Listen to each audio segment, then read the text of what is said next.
Take a smug smile off your face as well. Don't test me. Just when you think it can't get any worse, Joe Frost says, hold my beer. It is Supernanny Saturday, and this week we are watching Family SOS. Teenage girl tests Joe Frost's patience. Let's grab our beverages and dive in. Someone's gonna have to help us set the table. Well, that's a good idea. Emily, you want to help in the kitchen cooking or setting the table? No, you're gonna help setting the table. Let's not do this right now. Emily, don't walk away. Where are you?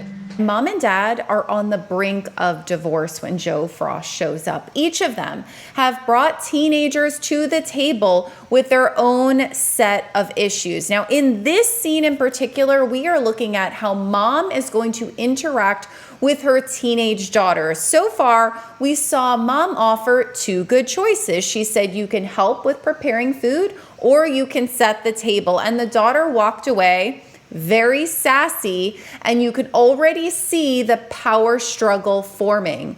Let's keep watching. Because we already said the boys are doing the dishes, the girls are helping with dinner. Stand up and stay at the table. Come on, let's go. It's not funny anymore. Stand up. We'll do dinner.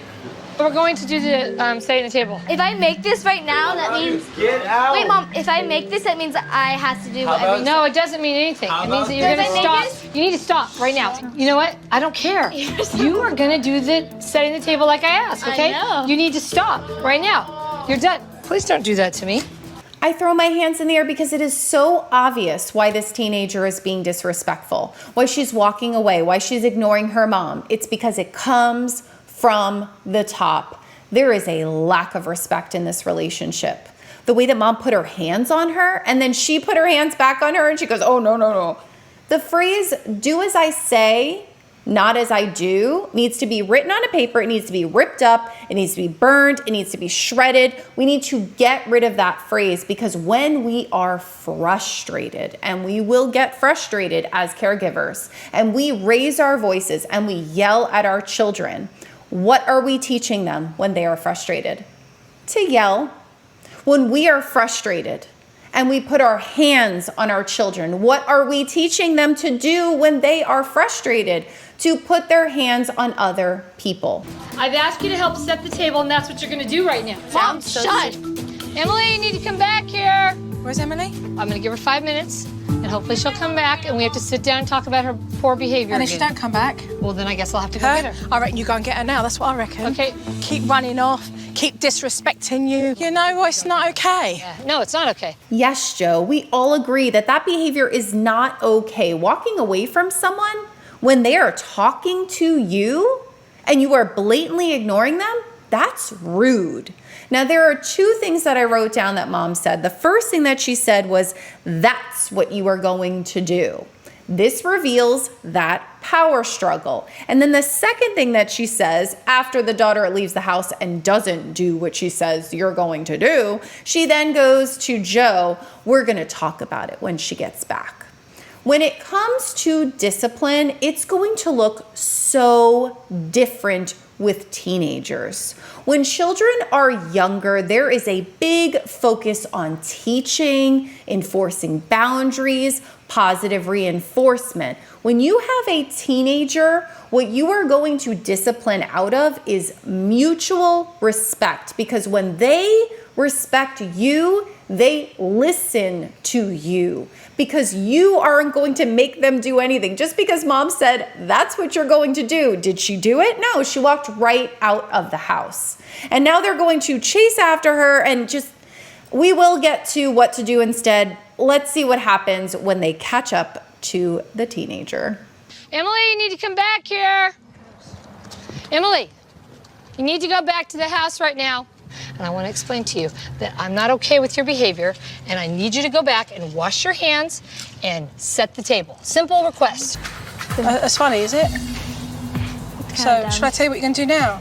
Unfortunately, I'm asking you now to have to go to your room at 20 to 7, which is earlier than I would put a 2-year-old to bed. Oh goodness, it's worse than I thought. We are feeding into this power struggle. The teenager has left the house because she's not going to listen. The mother said, you're gonna listen. Then she chases after her, and now she's like, you're gonna listen. If it didn't work the first time, do you think it's gonna work the second time? And then now Joe comes in and she's going to throw some consequences at the teenager.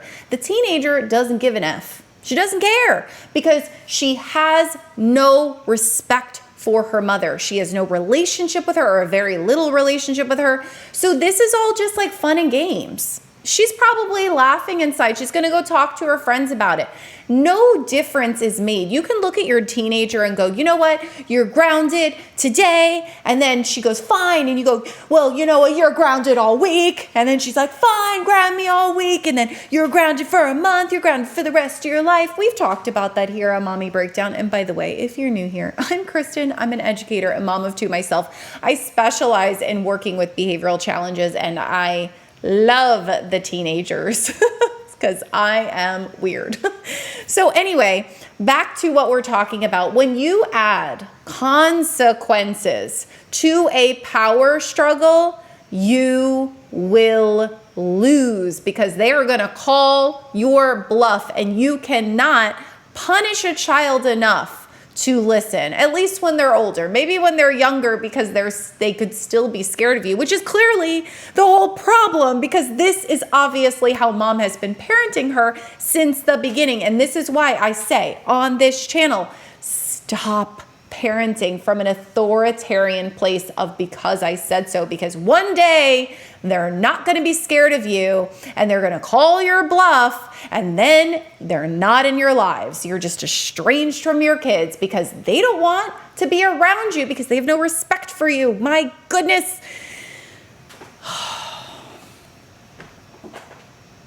This is rough. And you know what's rough about it?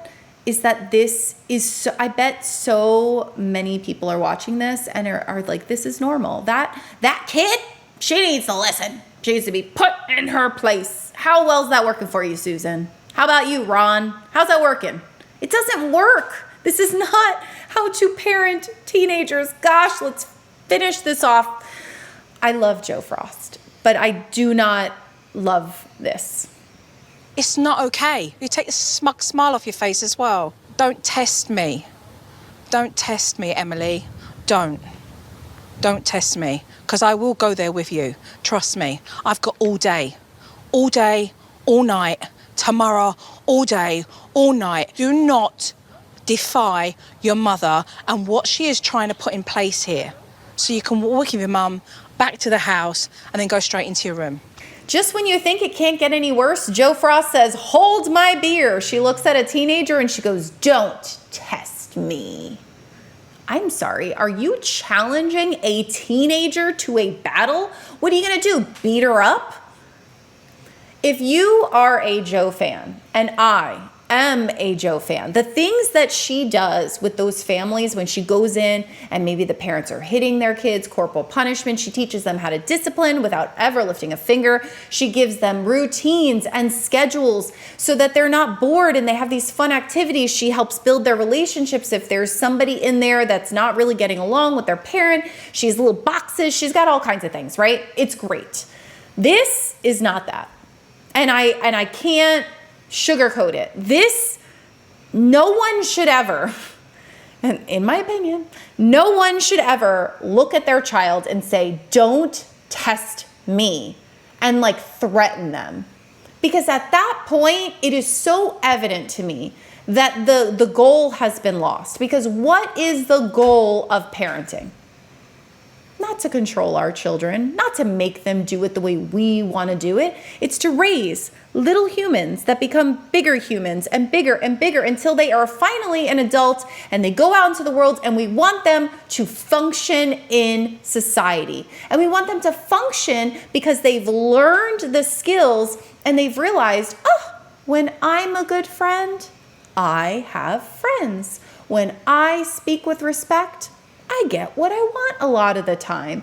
They learn that not because they're being controlled to do it, because they've had this ongoing teaching, boundaries, positive reinforcement all the way through their young childhood. And now they're figuring out what works for them in their teenage years so that they can then do that.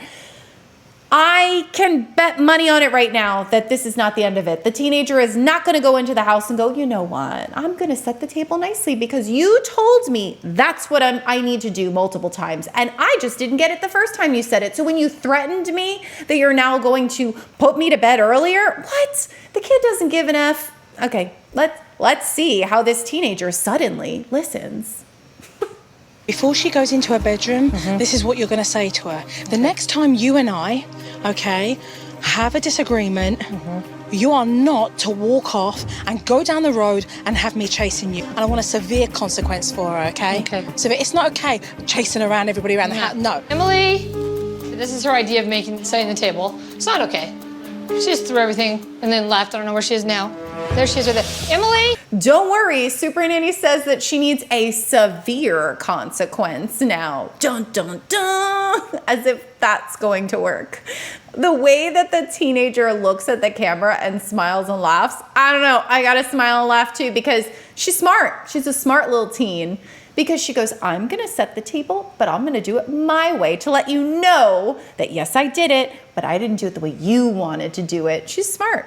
And she's playing the game. And that's the thing, is it's now a game. And now Joe Frost is chasing her. Let's see what she says when she gets there. What's funny right now? That's your mother who's asked you to lay the table. I know I did, and then I was gonna come back in. But you here. didn't do an adequate job. You threw the silverware. You didn't do it like I showed you how to do it. It's not okay. So let's go in there, let's set it correctly, and then you're gonna come back in here. I put the knives and forks and napkins. Emily, come on, let's go. I hate this. You know how to do it better than that. This needs to be fixed. Okay, look at the knife. Come on, girl. The way that mom is encouraging her teenager to set the table, a very simple task. She's talking to her like a 5-year-old, even a 3-year-old. You know how to do it better, and this needs to be fixed. She's hovering over her. When we give commands as caregivers, it is best, because we're gonna do them often. You need to sit here, we're gonna have dinner, you need to go to your room, clean up your toys. When we give those commands, it is best not to stare at them and hover over them while they're eating every single bite. We don't need to hover over them while they're cleaning their room, because what will happen is they will do it a little bit different on purpose. They will move the fork just 30 degrees out of spite. They will clean up the room, but they will half-ass it. They won't do it the proper way because we're staring at them and it contributes to the power dynamic. We are so close. We are at the end of this scene and we will be going over what to do from the beginning, because if you remember, this all started with setting the table. It has just spiraled out of control because of everything that's going on. Let's see.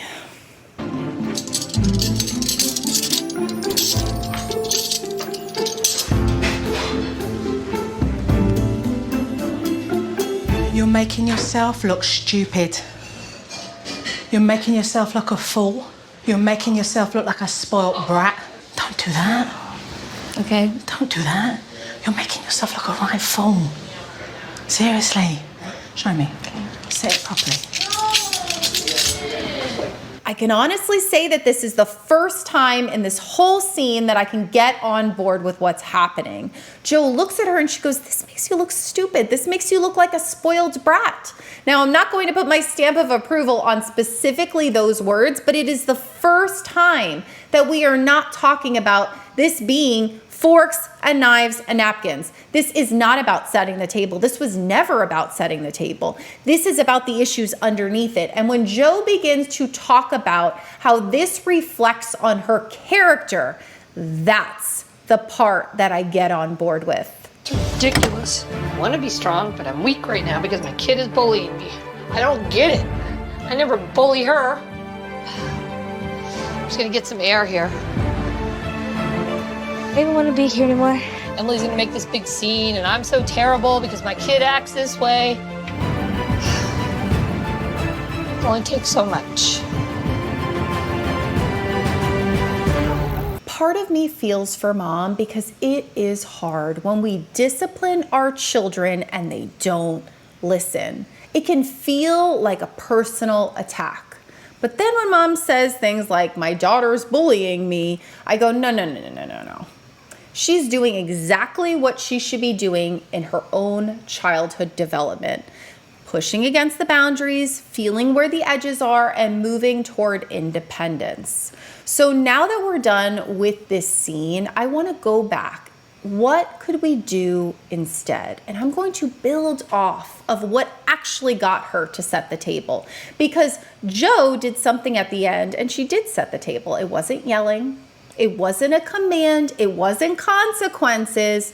It was questioning her character. And I'm going to tell a little side story to build this in. When I first started teaching, I received a 7th grade class, so teenagers. And in the beginning of the year, it is hard, especially when you're fresh out of college and you don't know any better. I wanted to let them know I was in charge, but I didn't want to do this. And it was hard to navigate it. And I did a lot of on-the-job learning, which is how it is in most careers. And there was one day when my students went to lunch and they decided during lunch that they were going to torture the janitor. Every time the janitor would pick something up around their table on the floor, they would then put something else on the ground, watch the janitor pick it up, and laugh at them. When I picked them up and I found out about this from the lunchroom, I was quite mortified. And in that moment, you have a lot of choices. Options. I could go the route of giving them consequences. You know what, we're not going to go out to recess anymore. Even though I didn't have to take them out for recess because they were middle school, I would take them out anyway. I could give them consequences. I could make them do boring work. That didn't seem, even way back, little Kristen, even way back then, it didn't seem like it didn't teach the lesson. And so instead, when they came in and sat down, and normally I would start the lesson, I was quiet.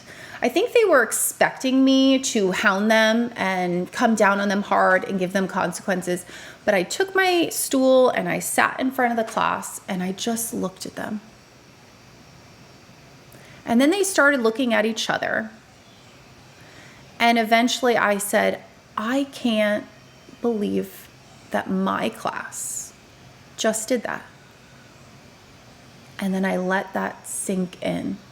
And eventually, if I fast forward through the story, I ended up in tears. The kids ended up in tears. And we talked a lot about who they are, what their character is, what a janitor does, what their job is like. Would you want to be treated that way? And it didn't come across as a, you blah, blah, blah, like that. It wasn't. It was more of a, is that who you are? Questioning their character. And I think that is the best story I can think of to relate to the situation.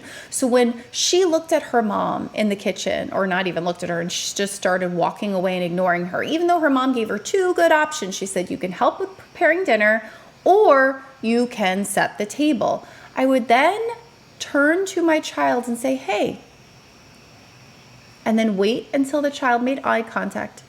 Are you okay? And then pause. Let the teenager sit in that moment where you are reflecting back their behavior to themselves. I gave you a request. I gave you a command in the kitchen. And I even gave you 2 options. In this family, we work together. We are a team. And I'm preparing dinner and Dad's preparing dinner. And we talked about this before. The boys were going to do this. The girls, if you had a request, and if you have a request and you prefer to do something different, I'm cool with that. You can make a request and say, hey, is it okay if I do the dishes after dinner? Or is it okay if I'm in charge of, putting the food away? You can make a request of me. But how you just treated me, that is not kind. And I know that this can come off sounding like permissive parenting, but it is not. We are not talking about little kids anymore. We are talking about teenagers who are almost adults on their own. Everything we do when we discipline our teenagers is going to be about mutual respect. So that one day when they are in an intimate relationship, and let's say that her boyfriend one day, or girlfriend, whatever, snaps at her, that she goes, hey, are you okay? Like, what's going on? Do you need a little bit of space? We could talk about it later. You don't have to come down with, you know what, I'm leaving you. Instead, it's a check-in. It's taking the pulse on your relationship and seeing where are we at, checking in. If you enjoy this kind of content, hit the subscribe, join us on Mommy Breakdown, and I will see you next